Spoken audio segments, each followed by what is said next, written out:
Hi friends, let's read the book The Lost Library, written and illustrated by Jess McGeachin. Chappie's ready.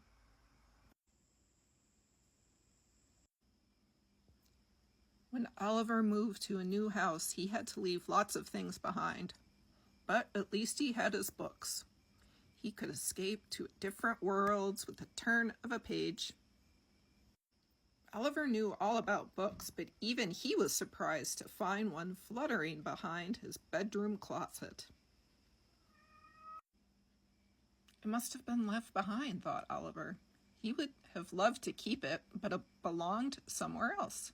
Please return to the lost library.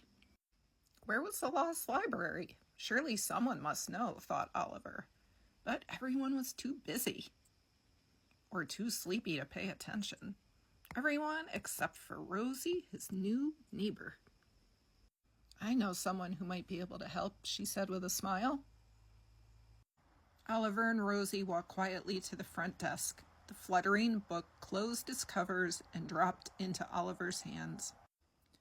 We can ask the librarian, said Rosie, but Oliver had a better idea. He gently slipped the book into the returns slot.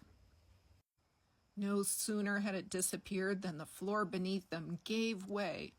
They hurtled down and down and down.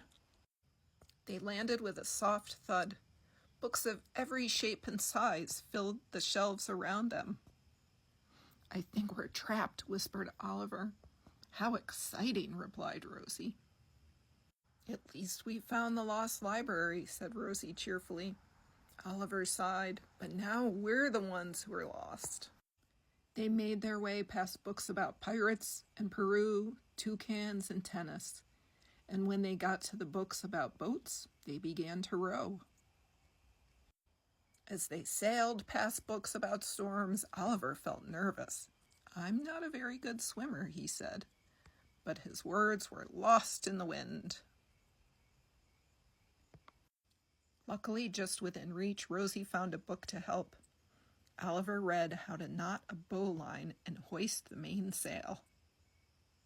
And Rosie sailed them safely to shore. As they walked, they found themselves surrounded by trees. Just a few at first, then more and more until a forest of books towered above. Let's go right, said Rosie. I think left, said Oliver. But in the end, it didn't matter. There was no path forward to follow. We'll never find our way out, Oliver said. But just as he was losing hope, Rosie found another book to help. We need to stay calm and stick together. Slowly, the forest began to thin. And there, at last, at the top of a tall bookshelf, Oliver spied the way out. But the bookshelf had spied them too. For this was no ordinary bookshelf. This was a bookshelf dragon. Watch out, Oliver, called Rosie.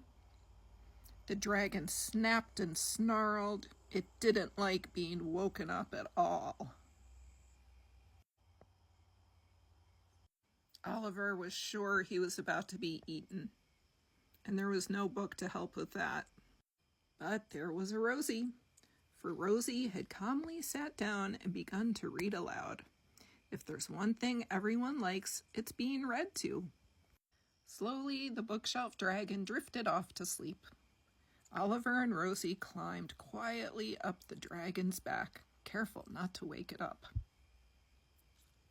As they passed the librarian, Oliver paused. Excuse me, have you ever heard of a bookshelf dragon? He asked. Mrs. Hardback gave him a knowing smile. That's a story for another day.